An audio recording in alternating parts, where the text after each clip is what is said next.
What's up, YouTube?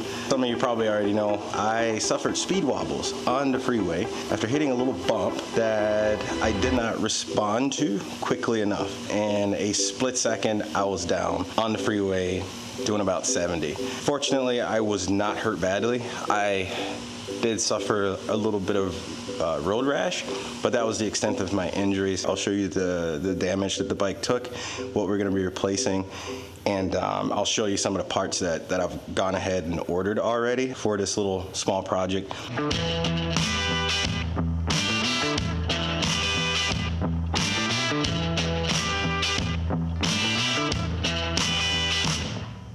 Those bars took a pretty nasty bend on the throttle side there. It looks really sad. The bark busters took significant damage. These things pretty much ground themselves nearly completely off the bike. That's pretty gnarly. We're probably going to have to cut this and then try to get a pair of monkey wrenches or something on this bolt. These bark buster hand guards, man, they're a lot to work with. And if you can see here, this one has an outward bend. This one, it's bent the opposite way. Maybe from factory, I'm not really sure. You can see how far in this one has come this way. So that screw is definitely bent. Hopefully I can get it out. The foot peg is pretty much demolished. My Camo ADV brake peg, kind of gone. Our passenger foot peg is pretty toast too, so let's take a look at some of the parts I've ordered that we're gonna be getting on the bike. So I went with the Renthal Fatbars. These are open-ended, so they are not threaded like the original bars are. I've got some open bar hand guards coming for that. Also, NiceCNC's shorty levers. We've had a lot of good experience with the NiceCNC team, so I went ahead and picked up their shorty levers. We'll give those a shot. DoubleTake Adventure mirrors. I'm really looking forward to these bad boys. We've got all the parts here for that. I've also got some hand guards that should be here today. I went with the bark buster single point, what do you call it? The single point hand guard that it anchors at the bar end and it's open on the inside. I previously had these bark buster VPSs, which I wasn't too big of a fan of.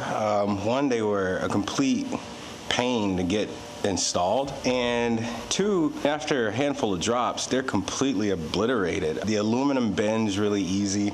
I'm not sure that they did anything to protect my hands. I've got the Storms, the bark buster Storms, that are made for bars that are open on the end. We'll see how that goes. But yeah, gear is important. My gloves here, this is where they've been since the accident. I'm pretty much on the mend.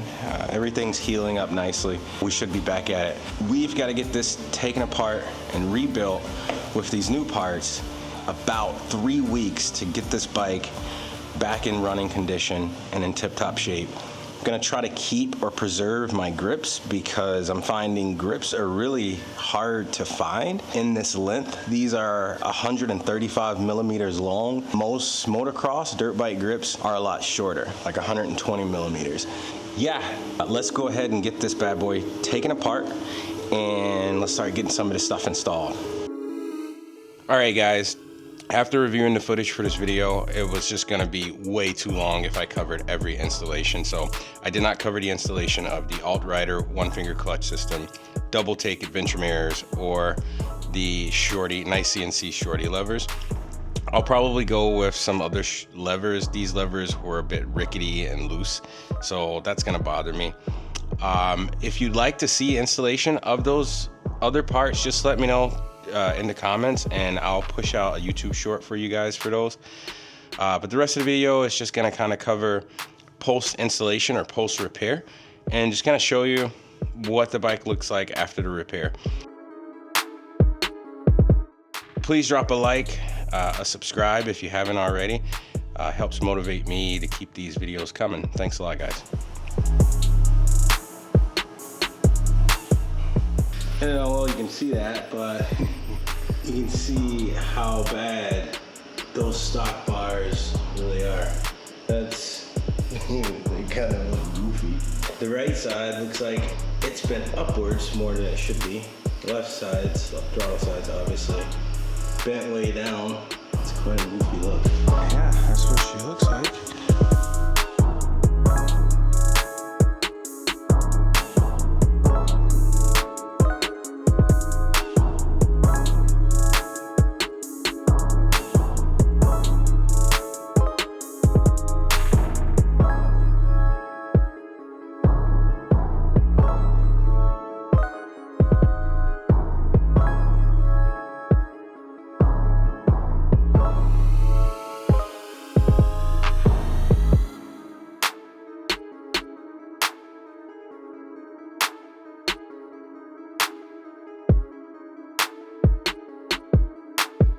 All right, let's go make sure everything works. All right, I can get the clutch with one hand. It's nice.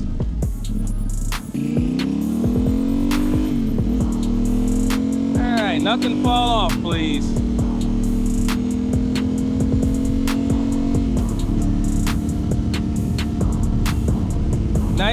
Nice hand protection on the guards. Like, I don't feel the wind at all. And again, not wearing gloves. You'd think I'd learn my lesson by now, but apparently not. I'll have to get used to this one finger clutch situation.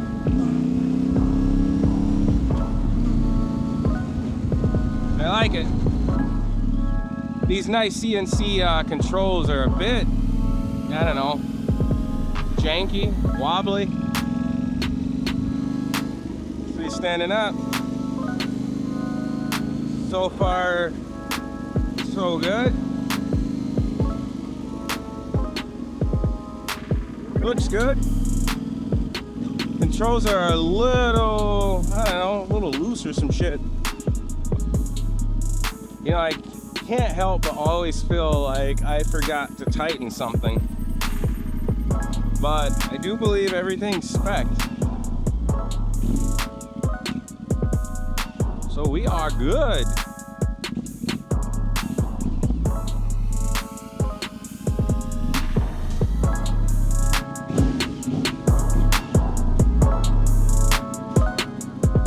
Well, that's it, guys.